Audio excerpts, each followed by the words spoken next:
রাবিয়া বস্তি একজন মহিলা। এই রাবিয়া যেদিন মারা গেছে তাকে কবরস্থ করছে ফেরেশতা রাবিয়ার কবরের পাশে যা বলতেছে মান রব্বুকা, বলো রাবিয়া তোমার রবকে। রাবিয়া বস্তি বলতেছে আপনি কে? সুবহানাল্লাহ, জোরে কয়। কেমন মহিলা, তার কাছে যা বলতেছে মান রব্বুকা, তোমার রবকে। রাবিয়া বস্তি বলতেছে আপনি কে? সুবহানাল্লাহ, জোরে কয়। ফেরেশতা কয় আল্লাহ, জীবনে বহুত নারী পুরুষের কবরের সলজব নিছি, এইরকম তো মহিলা দেখিনি। বলতেছে রাবিয়া তুমি আমাকে চেনো না? কয় না। আমি হচ্ছি মন কানে কি ফেরেশতা। কো আপনি মন কানে কি ফেরেশতা? আমি আপনার কোনদিন দেখিনি। আপনারা কি মন কানে কি ফেরেশতা দেখছেন? আপনি যেভাবে বলতেছেন তাতে বোঝা যাচ্ছে চেনেন তাকে। আপনারা কি দেখছেন? আমিও দেখিনি, পড়ছি আর শুনছি। ও রাবিয়া বস্তি বলতেছে ও আপনি মন কানে কি ফেরেশতা, আমি আপনার কোনোদিন দেখিনি। আচ্ছা বলো ফেরেশতা তুমি আমার কবরে কিসের জন্য আসছো? এবার ফেরেশতা বলছে আমি আসছি তোমার কবরের সলজবের জন্য। যেরকম সুবহানাল্লাহ, বলো তোমার রবকে। রাবিয়া বস্তি বললেন ফেরেশতা আমি যদি বলি রব আমার আল্লাহ, আর আল্লাহ যদি বলে রাবিয়া বস্তি আমার বান্দি নাও, অতএব আমার আল্লাহর কাছে জিজ্ঞেস করো আমি রাবিয়া আমার মাওলার কি হই? চিল্লাইয়া কোন মারহাবা। আল্লাহ আল্লাহ মিকুনা শামসু কামা, আল্লাহ আল্লাহ মিকুনা আরদু জামা, আনতুম আওলানা বাস্তুম মুসলিম কি সানহায়, আনতুম আওলানা বাস্তুম মুসলিম হোতা কামহায়। রাবিয়া বস্তি বলেন ফেরেশতা আমি যদি বলি রব আমার আল্লাহ, আর আল্লাহ যদি বলে রাবিয়া বস্তি আমার বান্দি না, তাহলে অতএব আমার আল্লাহর কাছে জিজ্ঞেস করো আমি রাবিয়া আমার আল্লাহর কি হই? সুবহানাল্লাহ, জোরে কর। এখন আমাদের দেশের সরকার হলো বর্তমান ডক্টর ইউনূস, তার কাছে যা যদি বলি আমি আপনাদের দলের সেনাপতি, সে যদি সেনাপতি হিসাবে যদি গ্রহণ না করে, মাইনে যদি না নেয়, তাহলে কি আমার কোনো লাভ আছে? জোরে কন।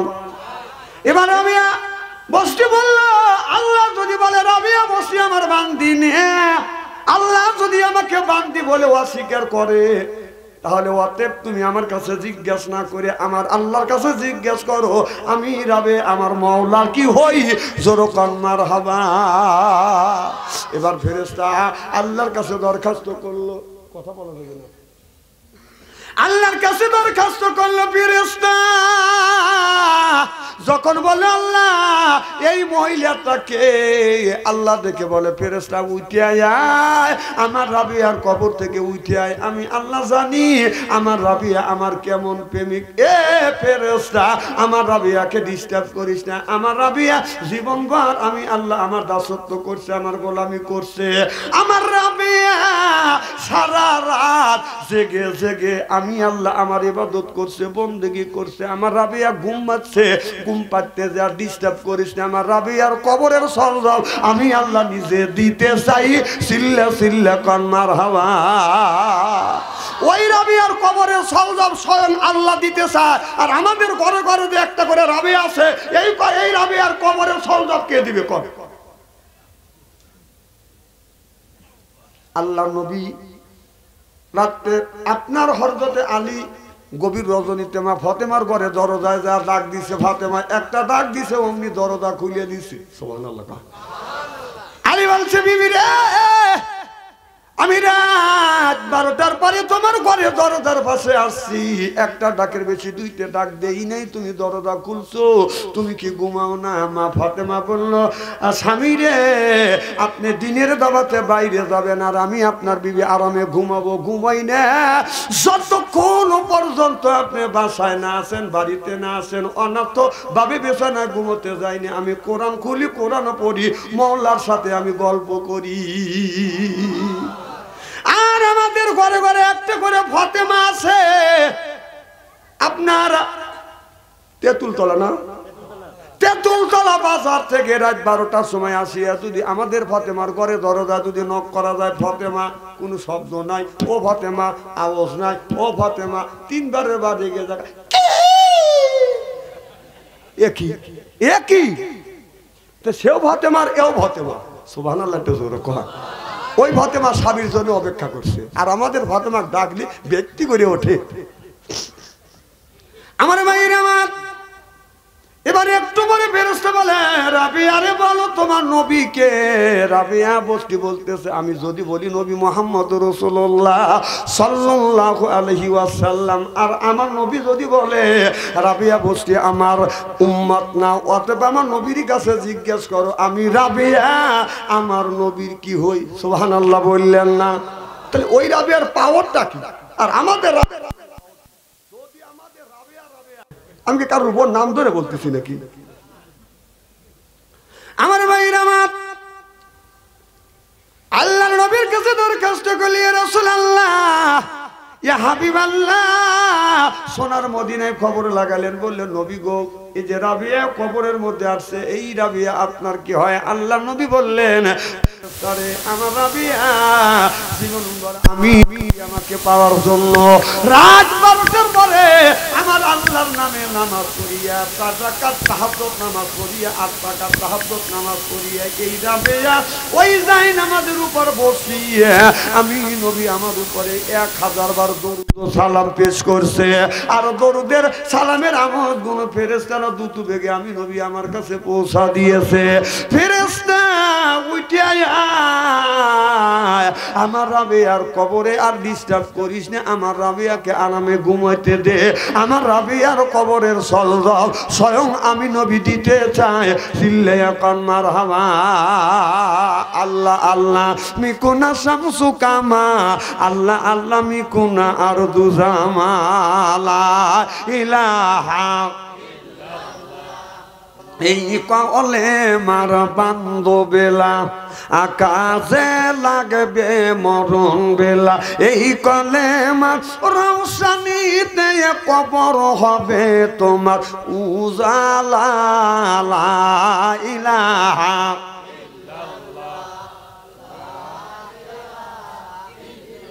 লা ইলাহা ইল্লাল্লাহু মুহাম্মাদুর রাসূলুল্লাহ সাল্লাল্লাহু আলাইহি ওয়াসাল্লাম। আমার ভাইরা আমার, এই রাবিয়া একজন মহিলা মানুষ যখন রাবিয়া বস্তি বদন হজ করবার জন্য গেলেন, খানায় কাবার গেলাব ধরে বলতেছে কাবারে তুমি হলে তামাম পৃথিবীর মুসলমানের নামাজের কাবা, আর আমি রাবিয়া বলছি ফেরেশতা তামাম পৃথিবীর নামাজের কাবা হলে তুমি কাবা, আর আমি রাবিয়া তোমাকে প্রশ্ন করি বলো তোমার কি কোনো কাবা আসেনি? আল্লাহর ওলি আব্দুল্লাহ বিন মুবারক রাহমাতুল্লাহ আলাবাদান পিছনে পিছনে দাঁড়াইছে, দাঁড়িয়ে বলে রাবিয়া রে জীবন ভরা আমি অনেকদিন অনেকবার আমি হজ করেছি, খানায় কাবার গিলাপ ধরছি, খানায় কাবা গিলাপে চুমো দিছি, কালা পাথরে চুমো দিছি, এই কাবা তো কোনোদিন কারোর সাথে কথা কয় না।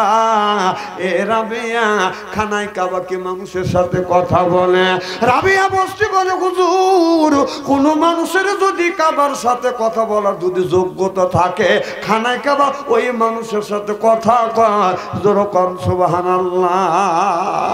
তামাম পৃথিবীর মানুষেরা নামাজ পড়ে বাদান কাবার দিকে মাদান মুখ রাখিয়া, কথা বুঝতেছেন না?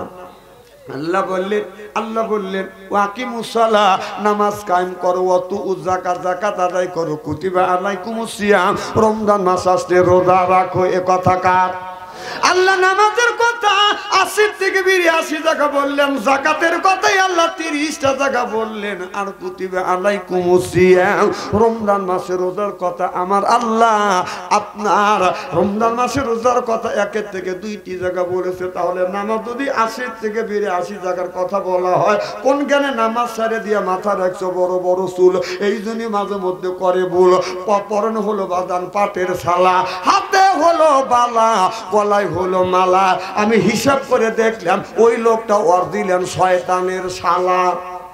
কথা কন, নামাজ নাই রোজা নাই, বলে কাই খাসার ভিতর আছেন পাখি ঢুকলো কিভাবে, ওই যে খাসার ভিতর আছেন পাখি ঢুকলো কিভাবে, মুর্শিদকে খাওয়াইলে সানা পাখি কি খাবে, মুর্শিদ কালে মা কোন সানা পাখির তো খাওয়া হইল না, মুর্শিদকে খাওয়াইলে সানা পাখি কি খাবে, পাখি গু খাবে, তা তোর কি? পাখি চাই নামাজ, পাখি চাই কোরআন তিলাওয়াত, পাখি চাই রোজা, পাখি চাই বেশি বেশি করে জিকির করো, কুল্লে চাইল সিকালাতুল কুলুবিহিল যিকরুল্লাহ, বেশি বেশি করে জিকির করলে বাদান অন্তরের ময়লা বাদান পরিষ্কার হয়। কাপড়ে যদি আপনার যদি ময়লা পড়ে বাদান সাবান সোটা দিলে বাদান পরিষ্কার হয়। রাসূল বললেন কলবের ময়লা যদি দূর করতে চাও বেশি বেশি করে জিকির করো, চিল্লাইয়া কান মারহাবা। ও মনে বাবলা পাতা দাগ লেগেছে, ধুইলে কি যায় সাবানে সাবানে, ও মানুষ মনের ময়লা মুজিবে কেমনে, মানুষ মনের ময়লা মুজিবে কেমনে, খাজলো যায় না রে দুলে স্বভাব যায় না রে মোলে, শিকের গায়ে আতর দিলে বন্ধ কি যাবে, জোরকন ঠিক কিনে। রাসূল বললেন কুল্লে সাইয়্যিন সিকালাতুল কুলবিহিল যিকরুল্লাহ, বেশি বেশি করে জিকির করো, কলবের ময়লা আল্লাহ পরিষ্কার করে দিবে। নারায়ে তাকবীর, নারায়ে তাকবীর, আলেম ওলামা যেখানে আমরা আছি সেখানে নারায়ে তাকবীর। খুব কি খারাপ লাগতেছে, এইভাবে যদি ঘন্টা ধরে আলোচনা করি, শোনার জন্য রাজি আছেন তো? আচ্ছা হাত তুলে দেখান তো দেখি, রাগ করবেন কারা কারা? না না, আপনাদের মন মানসিকতা খুব ভালো আছে, আমি অন্তর থেকে দোয়া করি আল্লাহ যেন জান্নাতে যাওয়ার নেক আমল শিক্ষা দেয়, জোরে কোন আমিন। আমার ভাইরা আমার এই রাবিয়া খানায় কাবার গেলাপ ধরে দাঁড়া আছে, কাবার মধ্যে থেকে মানুষের কণ্ঠর মতো মতো নামাজ বের হয়ে আসছে, ডেকে বলে রাবিয়া, হাজার হাজার মানুষ, লক্ষ লক্ষ কোটি কোটি মানুষ আমি কাবা আমারে তপ করে চলে যায়, কেউ কোনোদিন এই ধরনের প্রশ্ন করে না, রাবিয়া তুমি যখন এই ধরনের প্রশ্ন করলে তবে শোনো রে রাবিয়া, আমি কাবা হলাম তামাম পৃথিবীর মুসলমানের নামাজের কাবা, তবে আমি কাবা বললাম আমার একটা স্পেশাল একটা কাবা আছে, জোরকন সুবহানাল্লাহ। আমার ভাইরা আমার তাহলে বোঝা গেল কাবারও বাদান কাবা আছে, তামাম পৃথিবীর মুসলমানের নামাজের কাবা হলো খানায় কাবা। আর এই কাবা যখন উত্তর দিল রাবিয়ারে আমার একটা স্পেশাল কাবা আছে, তাহলে বোঝা গেল কাবারও বাদান কাবা আছে। এবার হযরতে আব্দুল্লাহ বিন মুবারক বললেন কাবা খানায় কাবা, রাবিয়া বস্তির সাথে কথা কয় আমি নিজ কানে শুনলাম। এবার রাবিয়া চলে গেলেন আমার বিশ্ব নবীর দরবারে, বিশ্ব নবীর রওজার পাশে যাইয়া সালাম দিছে, আসসালামু আলাইকুম ইয়া রাসূলুল্লাহ, আসসালামু আলাইকুম ইয়া হাবিবাল্লাহ। আমার নবী আপনার রাবিয়া বস্তি নবীকে যখন সালাম দেয়, এবার আমার নবী কবরের ভিতর থেকে রওজা মোবারকের ভিতর থেকে রাবিয়ার আপনার সালামের জবাব দিচ্ছে। আল্লাহর ওলি আব্দুল্লাহ বিন মুবারক বলতেছে আমার নবী সালামের জবাব দেয়, আমি আব্দুল্লাহ বিন মুবারক নিজ কানে শুনছি, চিল্লে এখন মারহাবা। তাহলে কত দরের মহিলা হলে রসুল সালাম দিলে রসুল সাল্লাল্লাহু আলাইহি সাল্লাম সালাম শুনে সালামের জবাব দেয়, রাবিয়া বস্তি নিজ কানে শুনে, আল্লাহর ওলি আব্দুল্লাহ বিন মুবারক বলছে আমি নিজ কানে শুনছি, সুবহানাল্লাহ। তাহলে পাওয়ার কি? আর আমাদের রাবিয়ার পাওয়ার গুলি কি? এই রাবিয়া বোরখা পরে না, কথা বুঝতেছেন না, পায়ে পরে হাই হিল করতেছে, কিলকিল ঠোঁটে লাগায় লটকে পিঠ দুবু করে দেয় শীষ, এরপরে বোরখা সারা চলে, পেটো খালি পিঠো খালি, ছেলে না অলি গলি, ছেলেরা দেয় হাতে তালি। আমি হিসাব করে দেখলাম ওই মিয়াটাই হলো অরিজিনাল শয়তানের শালি। ওয়াজ করে জুত পাচ্ছি না, আমার জীবনে এত সুন্দর পুরুষ মানুষ পাইছি মাহফিলে আমার মনে হয় না। আল্লাহ যারা বসে আছে এদের বিনি হিসেবে বেহেশতে দিও, আমিন কর। যাই আমার ভাইয়ের আমার মুসলমান ভাইরে, শেরপুর জেলার যুবকেরা মুরব্বীরা ভালো করে লক্ষ্য করে শুনুন, আমলে নিয়ে তো বাদান শুনতে হবে। হাসান বস্তি হলো বাদান রাবিয়া বস্তির বাদান ওস্তাদ। একদিন হাসানা বস্তি বাদান আপনার পানির উপরে যায় নামাজ পড়ছে, নামাজে দাঁড়াইয়া বাদান নামাজ আদায় করতেছে। ইতিমধ্যে হযরতে রাবিয়া বস্তি এই দৃশ্য দেখে মনে মনে চিন্তা করতেছে, আল্লাহর ওলি পানির উপরে যায় নামাজ পড়ে নামাজ পড়তেছে, এইটা দেখে মানুষের ইমান নষ্ট হইতে পারে।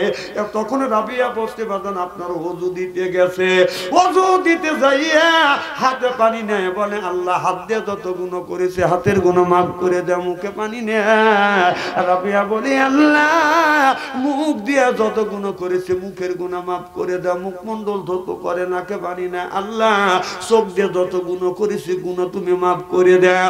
ওযুর সময় কোন ব্যক্তি এই ধরনের কথা যদি জল্পনা কল্পনা করে, আমার বাইরে আমার ওযুর বিনিময় আল্লাহ কিছু কিছু গুনাহ মাফ করে দেয়। আমার বাইরে আপনার ওযু শেষে বাজারে এক চোল পানি নিয়ে এই পানিতে আপনি দাঁড়াইয়া পান করে যদি কালমা শাহাদাত যদি পড়তে পারেন, রাসূল বলেছে জান্নাতের 8টা দরজা আল্লাহ খুলে দিবে। আমার ভাইরা আমার রাবিয়া ওযু দিয়ে আপনার এক চোল পানি খাইয়া আকাশের দিকে তাকাইয়া কালমা শাহাদাত পড়িয়া বলে, আল্লাহ আমার উস্তাদ নামাজ পড়তেছে পানির উপর যায় নামাজ বিছাইয়া, ও মাওলা আমার এমন জায়গা নামাজ পড়ার সুযোগ করে দিবে যেই জায়গা আমার উস্তাদ কোনোদিন নামাজ পড়ে নাই। এই কথা যখন বললো, আল্লাহ ইন্নাল্লাহা আলিমুম বিজাতিস সুদূর, সব মানুষের মনের খবর জানে কে? আরো জোরে, জোর হইল না? সব মাখলুকের মনের খবর জানে আল্লাহ। ইলহাম মারফতে জানিয়ে দিছে, আল ইলহাম লাইসা বিহুজ্জা, আল্লাহ যখন ইচ্ছা হয় আল্লাহ তার ওলি বান্দার সাথে কথা কয়। ওলি বান্দার যখন ইচ্ছা হয় আমার মাওলার সাথে কথা কয়। আল্লাহ ডাক দিয়ে বলে, রে রাবিয়া, ও রাবিয়া তোমার ওস্তাদ নামাজ পড়তেছে পানির উপরে যায় নামাজ পড়িয়ে, কারণ পানির একটা স্তর আছে, আর আমি আল্লাহ এমন জায়গা তোমাকে নামাজ পড়াবো দুনিয়ার কোনো মানুষ ওই জায়গা নামাজ পড়ে না।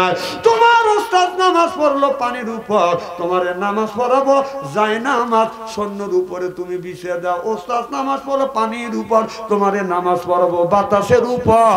যেরকম সুবহানাল্লাহ।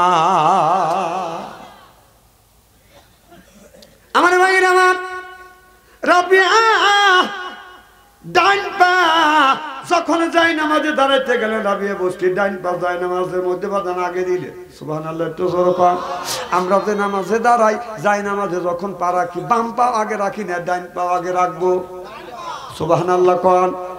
আচ্ছা আমরা যারা নামাজ পড়ছি আজকে এটা টেস্ট করবো, লজ্জার কোনো কথা না। হাত তুলে দেখেন তো দেখি নামাজ পড়ছেন আজ কারা কারা? আচ্ছা আলহামদুলিল্লাহ, হাত নামা।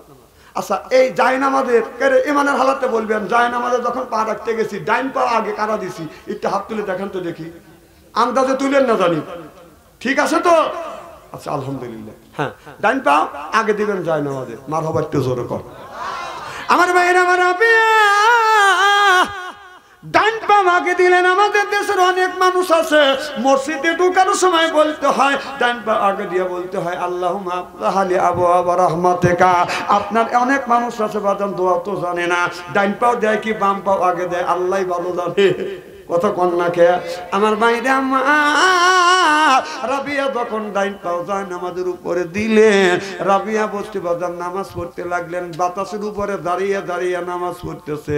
হাসান বসে নামাজ শেষ করিয়া রাবিয়ার দিকে তাকা দেখে, নিজেই লজ্জিত হয়ে যাচ্ছে। আমার শিষ্য, আমি ওস্তাদ, আমি নামাজ পড়লাম পানির উপরে, পানির একটা স্তর আছে, আর আমার শেষ বয়সের ছাত্রী রাবিয়া বসতে নামাজ পড়লো বাতাসের উপরে যায় নামাজ বিছাইয়া। রাবিয়া বস্তির যখন নামাজ শেষ হয়ে গেলেন, হাসান বস্তি বলে, রাবিয়া আমি তোমার উস্তাদ, আমার কাছ থেকে তুমি শিক্ষা নিয়েছো। ও রাবিয়া আমি নামাজ পড়লাম পানির উপর যায় নামাজ বিছাইয়া, পানির এক্সট্রা স্তর আছে, আর তুমি নামাজ পড়লে যায় নামাজের মাসাল্লাহ বাতাসে উঠাইয়া রাবিয়া রে আমার কাছে শিক্ষা নিছো, কি আমল করছো, কি আমলের বিনিময় তুমি বাতাসের উপরে যায় নামাজ পড়ে তুমি নামাজ পড়ো। এবার রাবিয়া বসতে বলল হুজুর আমি বাতাসের উপর যায় নামাজ পড়ে নামাজ পড়তে পারি, পানির উপর যায় নামাজ পড়ে নামাজ পড়তে পারি। আসে কুকা ভুল লাগানো মাসে কুকা কান্দিও আর হামনে ভুল লাগানো বুলবুলিকে পুষিও, বুলবুলিকে পুষিও। আসে কুকা ভুল লাগানো মাসে কুকা কান্দেহি আর হামনে ভুল লাগানো আকে লুকা কান্দেহি, আকে লুকা কান্দেহি। আশিক না হলে আশিকের মর্যাদা বোঝা যায় না, প্রেমিকা না হলে বাবা প্রেমিকের কদর দুনিয়ার বুকে জানা যায় না। এই দুনিয়ায় যারা আল্লাহর আশিক আল্লাহর প্রেমিকে আল্লাহ আর আল্লাহর প্রেমিকে প্রেমিকে এই বাদান খবর জানে। জোরকন ঠিক কিনা? এবার আমি বসে বলো হুজুর আমি বাতাসের উপরে পারি, পানির উপর যায় নামাজ পড়ে নামাজ পড়তে পারি। সুবহানাল্লাহ বললেন না? হাসান বস্তি বলো রাবিয়া আমার কাছ থেকে তুমি শিক্ষা নিলে, আর আমার কাছ থেকে শিক্ষা নিলে কি আমল তুমি করলে, এই আমলের বিনিময় তুমি বাতাসের উপরে যায় নামাজ পড়ে নামাজ পড়লে। এবার রাবিয়া বস্তি বলো হুজুর আমি 4টা কাজ করেছি, 4টা আমল করেছি, আর 4টা জিনিস ছাড়িয়ে দিছি। দুনিয়া কোন ব্যক্তি যদি 4টা জিনিস আমল করতে পারে আর 4টা জিনিস ছাড়িয়ে দিতে পারে, আল্লাহর কসম করে বলতেছি সম্ভব হবে পানির উপর যায় নামাজ পড়ে নামাজ পড়া, সম্ভব হবে বাতাসের উপরে যায় নামাজ পড়ে নামাজ পড়া। জোরে কান মারহাবা, নারে তাকবীর। আমি অনেক ওলি আল্লাহর ঘটনা পড়ছি, ইতিহাস পড়ছি, তারা পানির উপর দিয়ে হাঁটে গেছে। তা আমি চিন্তা করলাম যে দেখি তো আমি পানির উপরে হাঁটতে পারি নাকি, টেস্ট করে দেখলাম। আমার তো নদী এলাকা, রমজান মাস বিবি সিহারি রান্না করার জন্য উঠলো, তো বললাম যে দুজনে আগে নামাজ পড়ে নি, 4 রাকাত নামাজ পড়ে বিবি বললাম তুমি সিহারি রান্না করো, আমি তো নদীর কিনারে থেকে দেখি কিছু পারি নাকি। নদীর কিনারে যায় জীবনে যত দোয়া কালাম শিখছি সব দোয়া পড়ছি, পড়ে যেখানে যেখানে ফুল হওয়া দরকার ফুলিছি, ফুলিয়ে ডাইন পার পায়জামা গোছায়া বিসমিল্লাহ পানির মধ্যে যে পাও দিছি বররত করে দেবে গেল। না না আমি চিন্তা করলাম আমি ভালো হইতে পারি না, সেটাই বলতেছি। হ্যাঁ আমি পানির মধ্যে হাঁটতে পারি না, হয় আমার দাবার দিয়ে না হয় না দিয়ে। আমার কথা কি বুঝতেছে? তবে আমল করা লাগবে কয়টা? জোরকন।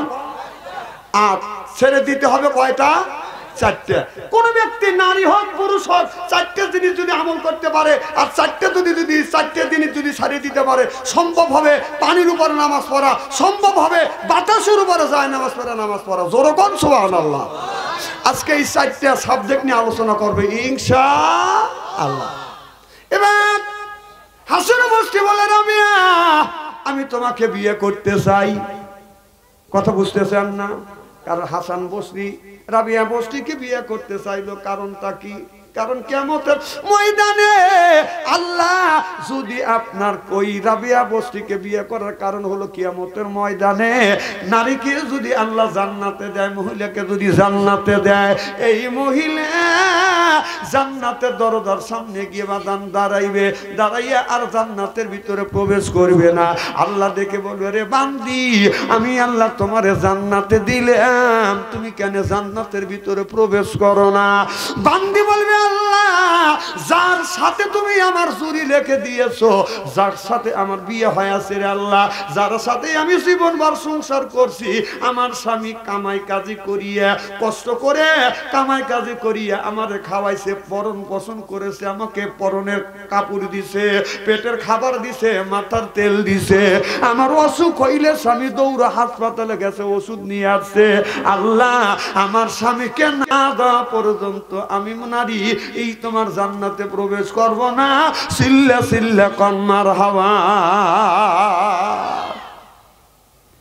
এবার ওই মহিলা বলবে আল্লাহ তুমি আমাকে জান্নাতে টিকিট ধরা দিছে, তোমার টিকিট তুমি নাও। কয় আমি, আমাকে টিকিট দাও কেন? কয় আমি তোমার জান্নাতে যাব না, কারণ তুমি টিকিট দিছো, তুমি টিকিটটা ফেরত নাও। কারণ আমার স্বামী জীবন ভরে আমার জন্য কষ্ট করছে, স্বামীকে রাখিয়ে আমি জান্নাতে যেতে চাই না, তোমার টিকিট তুমি নাও। আল্লাহ দেখে বলেন, হে বান্দি, আমি আল্লাহ দিতে পারি কিন্তু নিতে পারি না, যা তোমার স্বামীর হাত ধরে আঙ্গুল ধরে তোমার স্বামীকে নিয়ে আমার জান্নাতে যাও। জোরে কোন সুবহানাল্লাহ। রাবিয়া বস্তি এই চিন্তা ভাবনা করে চিন্তা করতেছে, আমার আমলের দ্বারা আমি যদি আল্লাহর জান্নাতে না যাইতে পারি, রাবিয়ার আমল আমার চাইতে বেশি আছে। ওনার মনের বিশ্বাস, সুবহানাল্লাহ, একটু জোরে কর, যে ওনার মনের বিশ্বাস যে আমার চাইতে মনে হয় রাবিয়া বস্তি আমল আখলাক তার ভালো আছে। আমার আমল আখলাকের দ্বারা যদি জান্নাতে না যাইতে পারি, রাবিয়া বস্তি যদি আমার বউ হয়, ওর আমল আখলাকের কারণে আমার হাত ধরেও আমাকে জান্নাতে নিয়ে যাবে। সুবহানাল্লাহ জোরে কর। আর আমার এখানে নামাজ পড়ি বা না পড়ি, পীর সাহেব হয়ে বসে আছে। কি বড় পীর সাহেব আগে তিনি, হ্যাঁ, এত বড় একটা আপনার কোরআনের মাহফিল হচ্ছে, ইসলামী সম্মেলন হচ্ছে, বাড়িতে আরামে শুয়ে রয়েছে, বেশ তো পায়া গেছে।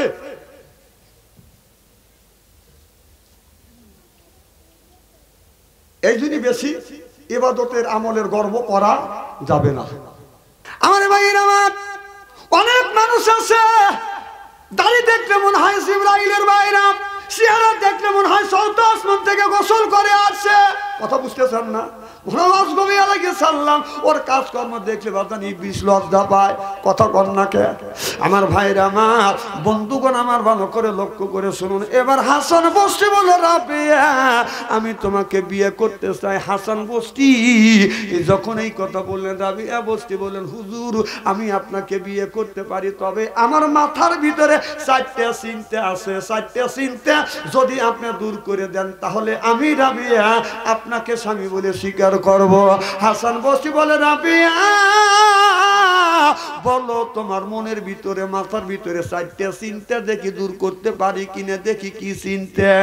রাবিয়া বস্তি বলো, হুজুর আমি যখন বিছানায় ঘুমোতে যাই, তখন আমার মাথার মধ্যে চিন্তা আছে, যদি কোনো ব্যক্তি মরণের সময় যদি চারটা কলমা যদি নসিব হয়, ওই লোকটা আপনার জান্নাতি হবে। আর কলমা যদি নসিব না হয়, ওই লোকটা জান্নাতে যেতে পারবে না। হুজুর কোন দিন কোন অবস্থায় আমি মারা যাব, কিভাবে মারা যাব, আমার জবান থেকে কলমা নসিব হবে কিনা?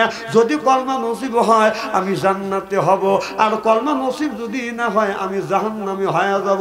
হুজুর এই চিন্তায় মাথার মধ্যে গোরপাক খাচ্ছে, এই চিন্তাটা আপনি দূর করে দেন, আমি জান্নাতে হব না জাহান্নামী হব। এবার হাসান বসে চোখের পানি ফেলে দিয়ে দিয়ে কান্দে, রাবিয়া যেই কথাটা তুমি বললে, এই চিন্তা যখন আমার মাথার ভিতরে ঢোকে, ওই দিন রাতে আমি হাসান বসি আমার চিল্লাইয়া কন মারহাবা। হাসান বস্তির মতো একজন আল্লাহর ওলি, তিনি জন্ম নিছে রাসূল সাল্লাল্লাহু আলাইহি সাল্লামের জামানায়। সুবহানাল্লাহ, একটু জোরে কর। রাসূল সাল্লাল্লাহু আলাইহি সাল্লাম এক হাদিস শরীফের মধ্যে আসছে, এটা হলো হাদিস। রাসূল সাল্লাল্লাহু আলাইহি সাল্লাম ছোট্টবেলায় নবীর স্ত্রীকে বলছে যে এক গ্লাস পানি নিয়ে আসো। এক গ্লাস পানি এনে আপনার যখন পানিটা পান করলেন, পান করে একটু পানি পান করিয়ে সমস্ত পানি হাসান বস্তিকে পান করালেন। মা আয়েশা রাদিয়াল্লাহু তাআলা আনহা বলতেছি, ইয়া রাসূলুল্লাহ, ইয়া হাবিবাল্লাহ, ও ছোট্ট মানুষ, আপনি এক পেয়ালা পানি পান করালেন। রাসূল বললেন, আমি পানি পান করালাম না, আমি বিদ্যার পেয়ালা পান করালাম। জোরে কোন সুবহানাল্লাহ। নবীর বিবি উম্মে সালামা রাদিয়াল্লাহু তাআলা আনহা বাদান ছেলে সন্তান হয় নাই। হযরতে রাবিয়া বস্তি হাসান বস্তির মা ছিলেন নবীর স্ত্রী বাদান দাসী। সুবহানাল্লাহ বললেন না? যখন আপনার বাহিরে গেছে, হাসান বস্তিকে কোলে রাখছে, নবীর বিবি কোলে রেখেছে। যখন হাসান বস্তি ক্ষুধা লাগছে, দুধের পিপাসা যখন লেগে গেছে, হাসান বস্তি কাঁদতেছে। আমার নবীর স্ত্রী মুখে বাদান স্তনের দুধ মুখে দিতে দেরি বাদান, আপনার স্তনে দুধের দোয়ার আসতে দেরি না। সুবহানাল্লাহ কোন রাসূলের এক স্ত্রীর দুধ পান করে তিনি বড় হয়েছে সেই জামানার নবী সেই জামানার ওলি একবারে ভ্যালু মনে করেন না সেই ব্যক্তি বলতেছে যখন ওই চিন্তা আমার মগজের মধ্যে আসে সেদিন রাতে আমি হাসান বসরি আমার ঘুম হয় না আর আমরা কিভাবে বিড়ি খা বেহেশতে যাওয়ার চিন্তা করি মনে বেহেশতে যাবো এতই সস্তা খুব মনে হয় খারাপ লাগতেছে তাই না আমার ভাইয়ের আমার হাসান বসরি আর উত্তর দিতে পারে না বললে রাবিয়া তুমি বলেছো 4টা প্রশ্ন করবে 4টা চিন্তার যে কোনো চিন্তা যদি দূর করে দিতে পারি তুমি আমাকে বিয়ে করবে বলে হ্যাঁ তবে বলো তোমার 2 নম্বর প্রশ্নটা কি দেখে বলো হুজুর 2 নাম্বার প্রশ্ন হলো কিয়ামতের ময়দানে আল্লাহর আদালতে প্রত্যেকটা মানুষ দাঁড়াবে যার হাতে বা ডান হাতে আমলনামা থাকবে ওই লোকটা জান্নাতি হবে বাম হাতে আমলনামা থাকলে লোকটা জাহান্নামী হবে হুজুর যেদিন আল্লাহর আদালতে আমি দাঁড়াবো আমার ডান হাতে আমলনামা থাকবে না বাম হাতে আমলনামা থাকবে হুজুর যদি ডান হাতে আমলনামা থাকে আমি জান্নাতি হব আর বাম হাতে আমলনামা থাকলে নিশ্চিত আমি জাহান্নামী হব হুজুর আপনি বলে দেন ওই দিন ডান হাতে আমলনামা থাকবে না বাম হাতে আমলনামা থাকবে হাসান বসরি এই কথা শুনিয়া চোখের পানি ফেলে ফেলে দিয়ে কান্দে আল্লাহ নবী বসরি বলো হুজুর প্রশ্ন করলাম উত্তর না দিয়ে আপনি কেন কান্দেন হাসান বসরি বলে রাবিয়া যেদিন এই চিন্তা আমার মনের মধ্যে উদয় হয় আল্লাহর আদালতে যাব ডান হাতে আমলনামা থাকবে না বাম হাতে আমলনামা থাকবে এ রাবিয়া সেদিন ওই চিন্তা আমি হাসান বসরি আমার চোখে ঘুম হয় না চিল্লাইয়া কান সুবহানাল্লাহ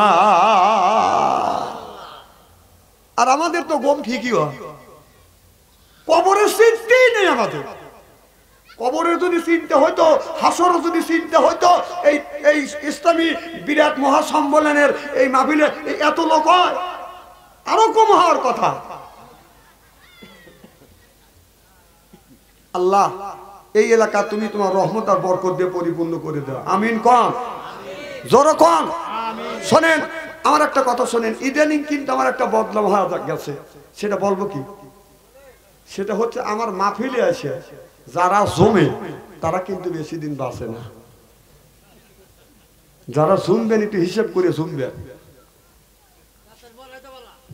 হ্যাঁ তাড়াতাড়ি ওই চিন্তাই করেন না এর কথা হলো যে তাড়াতাড়ি মরি আমল তামল কম করি গুতনি খাবে যাই এই দুনিয়ার থেকে আপনি সবসময় বলবেন যে আল্লাহ বেশি হায়াত দাও বেশি তোমার ইবাদত করবো সুবহানাল্লাহ তো জোরে কর মরার কথা অনেক লোকই কয় একজনের বউ অসুখ স্বামী অসুখ তো সন্ধ্যে লাগলে দেখা যায় হাঁস করে পাক পাক মুরগি করে ক্যা ছাগল কয় আমি আগে গেলিছি এদিকে প্যারালাইসিসের রোগী ঘরের মধ্যে বলতেছে তাড়াতাড়ি আমার কাছে আইসো ওই মহিলা মানে আর জ্বালা যন্ত্রণা সহ্য না করে বেরিয়ে আল্লাহর কাছে বলতেছে আল্লাহ